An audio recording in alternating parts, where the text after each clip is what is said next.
Hey friends, welcome to our I Factor video series where we're going to let you listen in to many of the I Factor conversations that we've been having.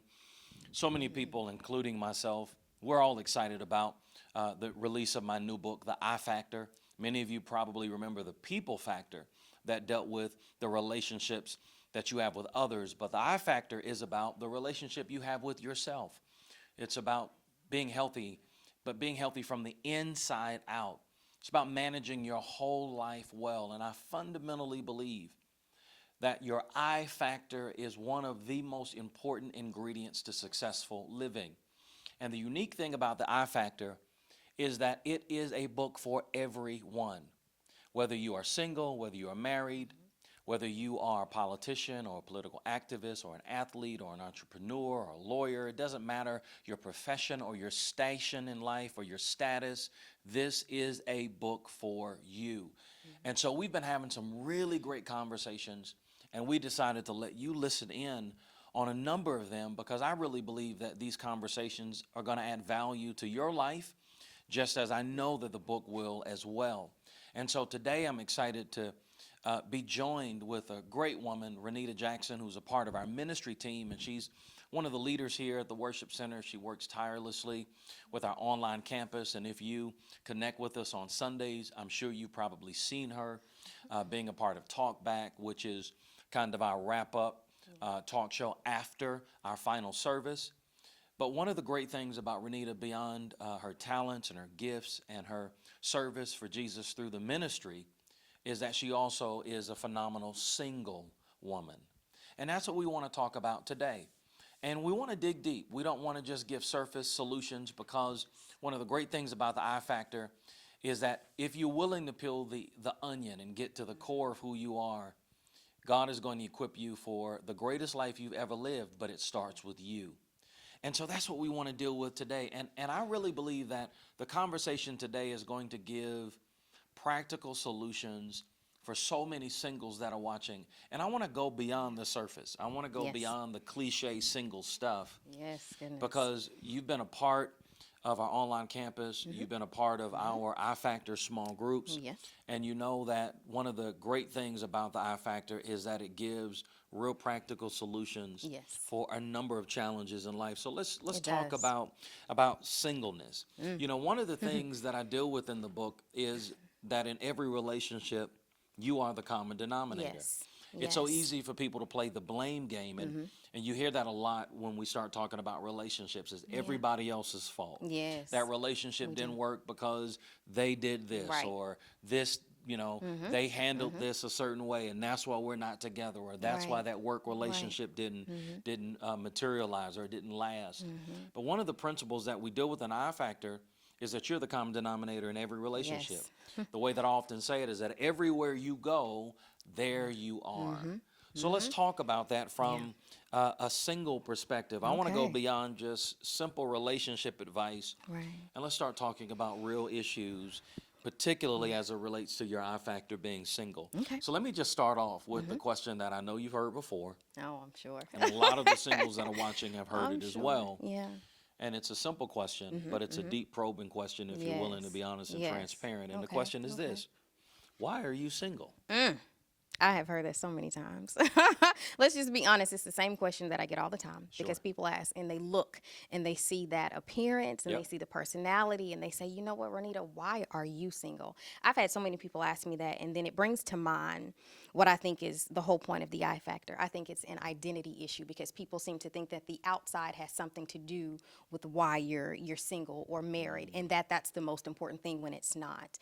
So I'm grateful I've had the opportunity to embrace a book and a part of myself that at first I wasn't willing to really get to know because I was afraid of what I'd have to face and change. So to be able to say, you know what, there's an identity problem, and not because I'm a bad person or because I've done this wrong, but because there were some things God needed to change in me before he brought into, my life another person that I'd have to take care of. Because if I'm not taking care of myself internally, how can I do the same for someone else? How can I do something for a husband and take care of him and do what needs to be done in the, ministry of marriage? Because that's a big deal. But how did you get to that place? Because Goodness. you're talking about some significant things that a lot of people don't take the Yeah. time to do. Yeah.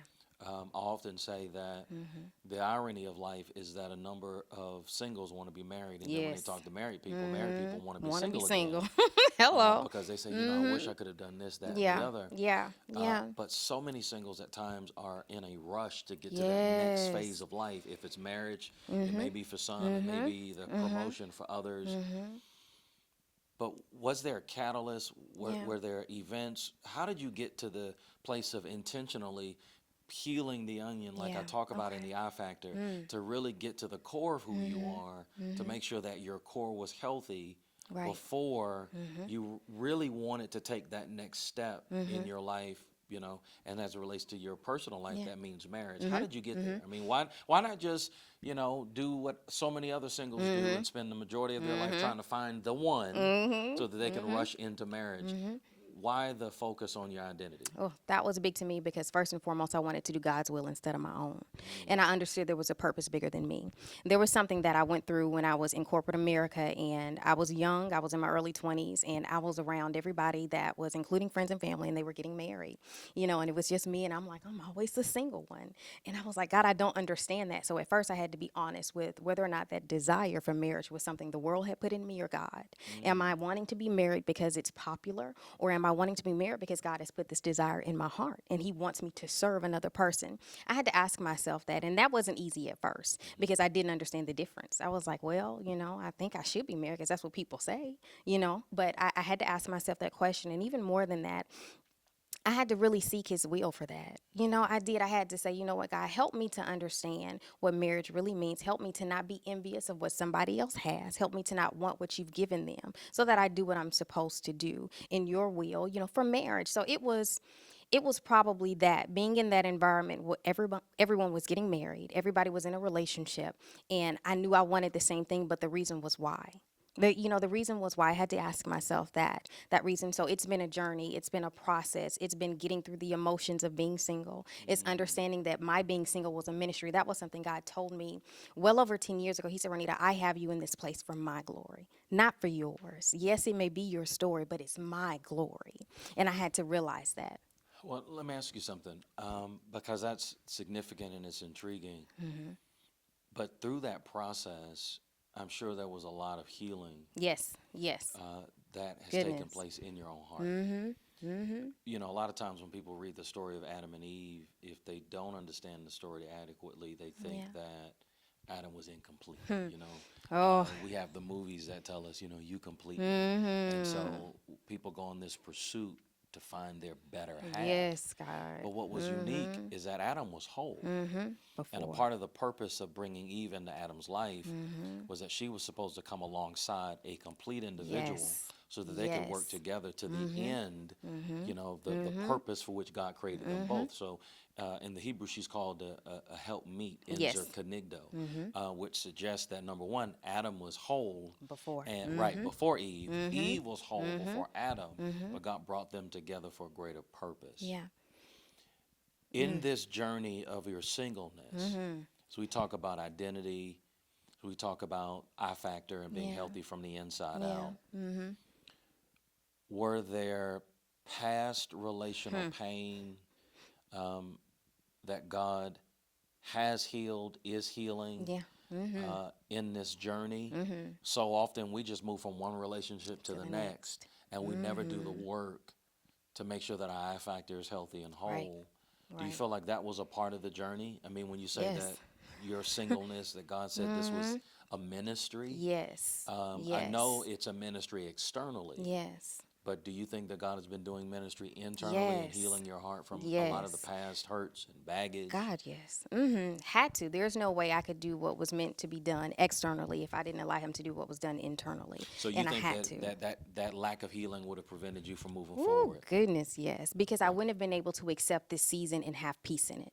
You know what I mean? Because I think that when you're so busy thinking about marriage, and how I need to have someone in my life to feel whole, happy, and complete, you're not allowing yourself to be found in who God is. God has created us for something. Each person has a purpose. And if I had been so focused, or continued, let me put it that way, continued to be so focused on being single, then I wouldn't have said, God, do in me what you're trying to do. And in that moment where he told me this was going to be a ministry, I had to step outside of my feelings and my emotions of just, I want a man.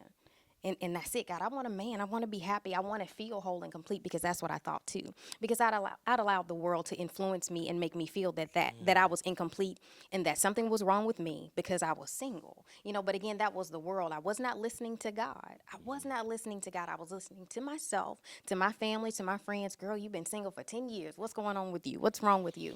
And so I thank God that the internal healing had to come from the past relationships, because there were a lot of insecurities there too. And I didn't realize that at first. There were things I'd said out of my mouth, and life and death is in the power of the tongue, that I'd said about relationships. I remember one of my very last relationships, I said, you know what? I have nothing without you. And I think now, and it gives me the chills of how silly that was. But that's what I thought, because I was incomplete internally. You know what I mean? So, of course, I was putting so much on this relationship, thinking that that was going to make me whole and happy, when instead nothing I did made me whole and happy, because I was trying to please him and not him. And that's one of the big rocks that I deal with in the I factor, that you have to settle the identity question. Yes. The I factor revolves around really three key issues. And, that in order to have a healthy I factor, you've got to settle the identity question, Yes. you've got to settle the issue of significance, and you've got to have healthy perspective. Yes.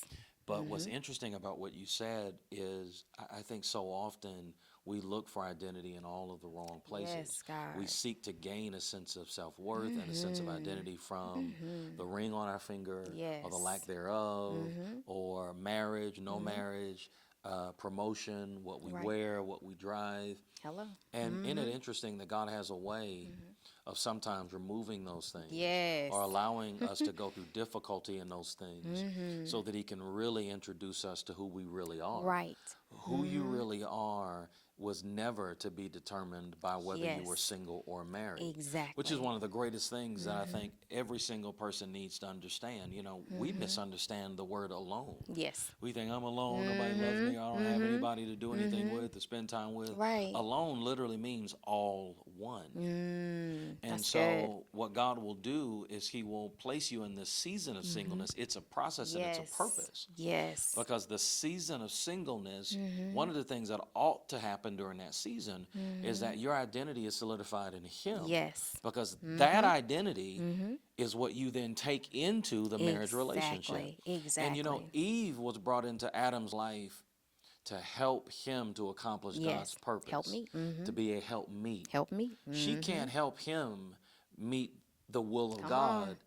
if she hadn't first met it in herself. Exactly. And that's something that I think is often overlooked, which is why this identity issue is so Very big. important. It's very important. I think that's what we hear a lot more now, is that use this process, this the season of singleness, to do what God desires in you. Don't wait and think that I can't live a full life in him until I have someone else sitting beside me. God is already with you. So we Absolutely. have to understand that I am whole. I think in the book you say God and you are the majority. Absolutely. And that is amazing to me. And we have to be reminded of that. But we are told in this world, and we have to stop putting so much value on what the world tells us as opposed to God, and remember who God has created us to be. And I thank God for that, because I didn't know that. That's why I was insecure. That's why I was looking in those relationships thinking that I'm going to get what I need, and that the only way I could be happy and whole is out of a relationship, when I didn't have the relationship with God that I needed. You know what I mean? Yeah, and when you're looking for identity and significance in all the wrong places, you set yourself up, Yes.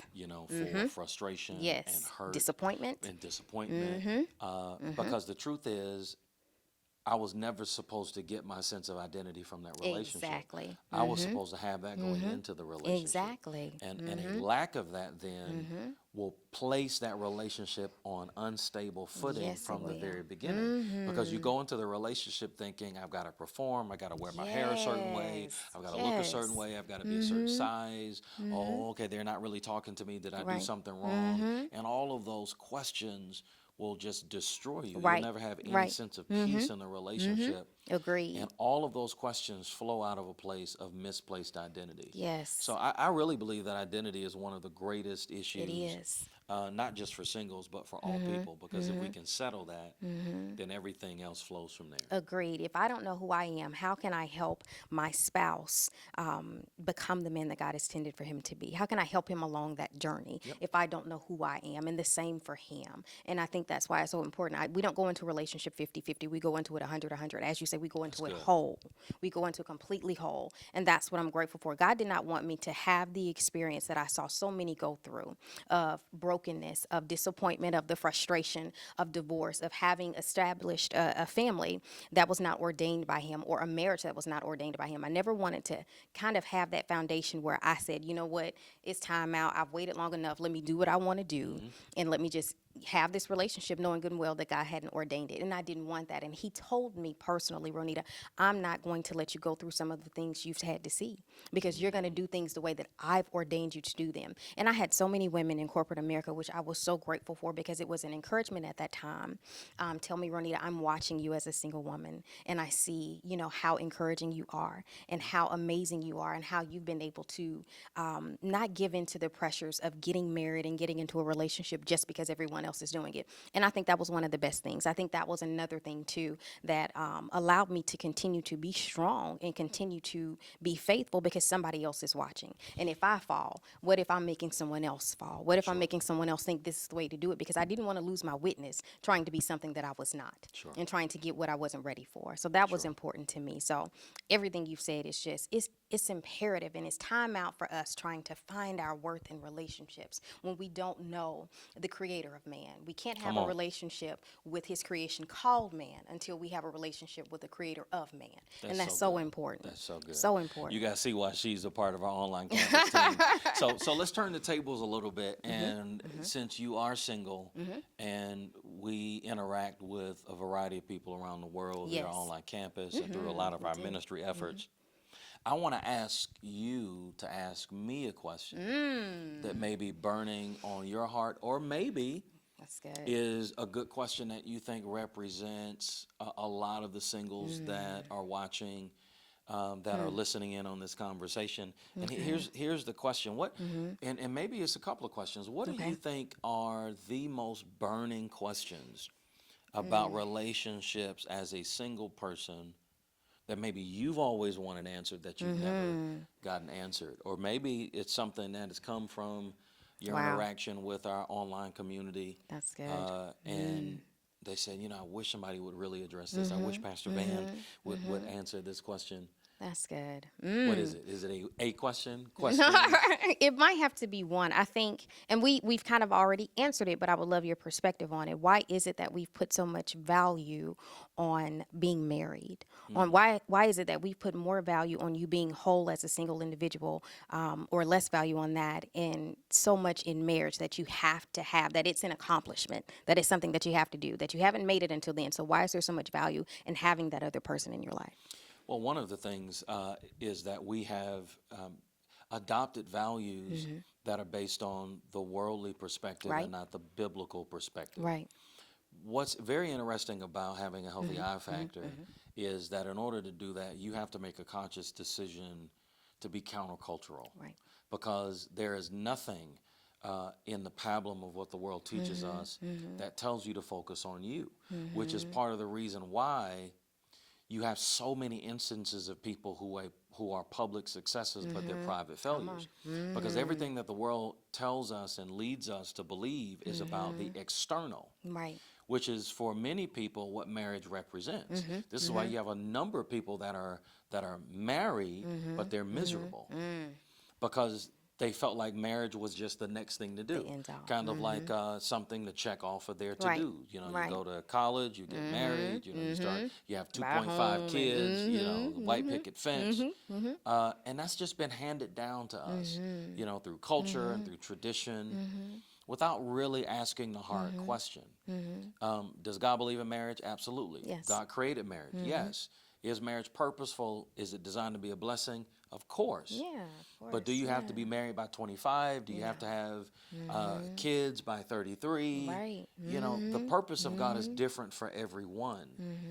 But greater than whether or not you're married, God wants you to be whole and holy. Yes. One of the things Yes. that I often even tell married couples is that the purpose of marriage, the bigger purpose of marriage, is not just for you to be happy. Right. Marriage is an instrument and a tool that God will Yes. use to further the process of holiness. Yes. But that process of being holy and whole doesn't start when you get married. Exactly.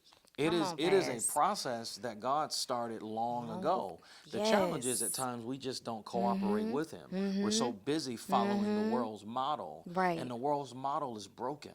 Very much so. I agree. But God's model is I want you to be whole and I want you to be healthy from the inside out, because it doesn't matter about how much of the external you have.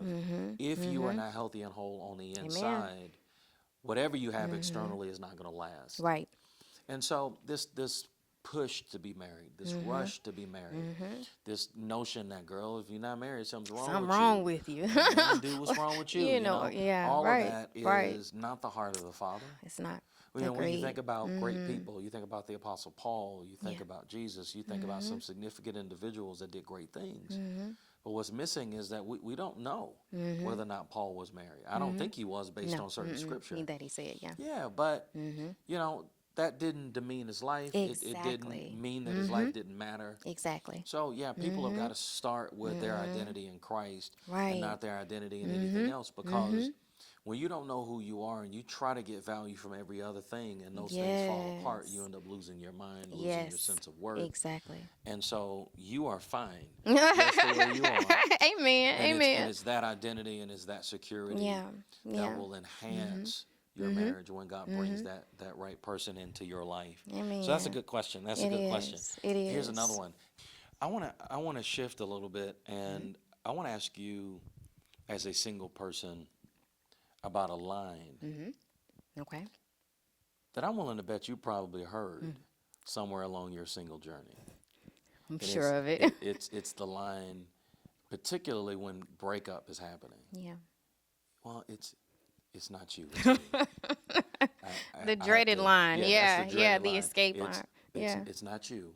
It's not It's you. me. It's me. Wow.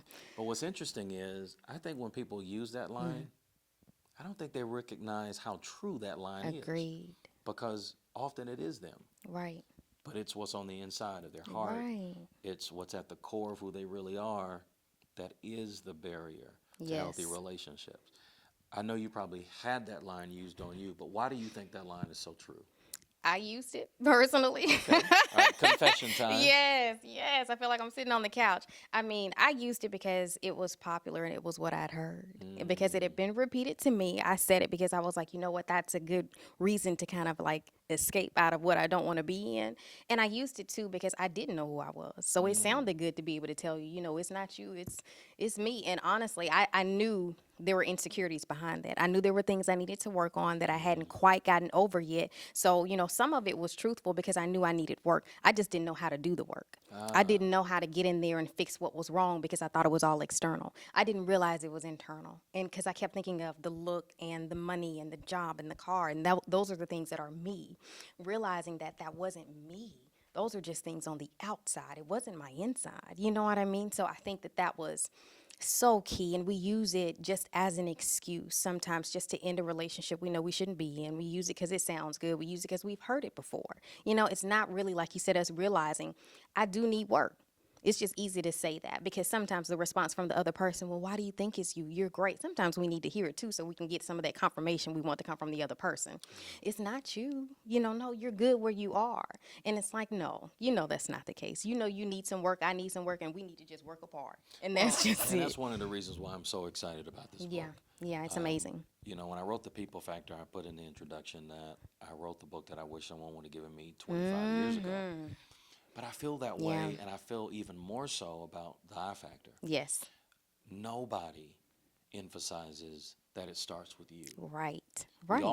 We always start externally, Yes. but we really got to Yes. do the work of making sure that we're healthy and whole from the inside Yes. out. Got one more question I want to ask No, you. of Thanks for course. the time. Please. Of course. Thank you for having me. We've all seen it. We've Yeah. seen front page of the newspapers. We've seen it Right. on every news show. Mm-hmm. We've seen people that are at the top of their career, at the top of their game, whether it's Yes. athletes, whether it's Mm-hmm. entertainers, Okay. but then often they crash and burn. And when the dust settles and people really begin to get all the Yeah. details, Mm-hmm. it almost always points to something internal, Yes, it does.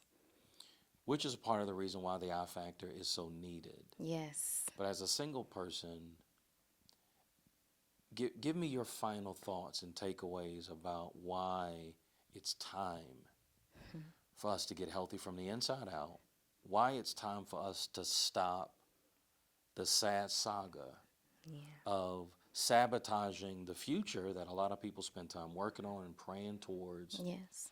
because we won't deal with us. One of the lines in the introduction of the I Factor is, I write that I want to see people star Yes. in their own success stories. Yes. I want the pandemic of people self-sabotaging their destiny to come Yeah. to an end. Yes. Why do you think that's so significant as a Wow. single person? As a single person, I think it's so significant because we have a goal and a purpose that God intends for us to pursue, accomplish, and fulfill. And it's important for us, especially as a single, that I live righteously so that I can encourage the next generations and the next generations to live the way God intended for us to live. And that's happy, whole, and healthy right where we are. So it's important for us to find out who we are in Him, our significance in Him instead of in this world, because the world has led us the wrong way. Like you said, we see in the headlines, we see in the news, we see everywhere where people are, as you said in the book, the word that God gave you, the search for significance. We are so busy trying to find it outside of the word and will in God. And that's why we are so incomplete, because we're trying to find it in the wrong places. We're trying to find it where peace doesn't exist. We're trying to find it where love doesn't exist. So that's why it's important for us as singles to rise up, for us as people of God, because the kingdom is depending on us. How is it that we can carry on with His word and allowing our children and our children's children to know how important they are, where they are, if we're showing them the world's ways instead of the ways of Christ? So I think it's so imperative that we do things the way that God intended. I really do. I think it's so important to know who you are so that you're not lost out there trying to live an identity that's not yours, trying to find it in things that are not everlasting. And I think that to me is the most important thing. I'm grateful every day that I no longer find myself trying to live through the eyes of other people, through the desires of other people. I had someone that is another amazing woman of God that speaks to you or works closely with you.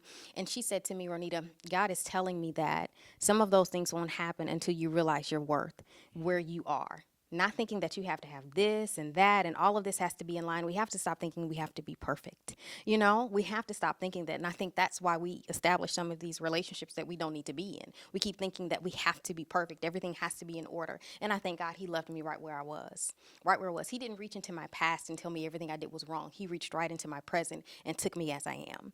And so that was the best thing about it. So I think that if we understand that, it could change a lot of things, because my identity is in who my Father has created me to be.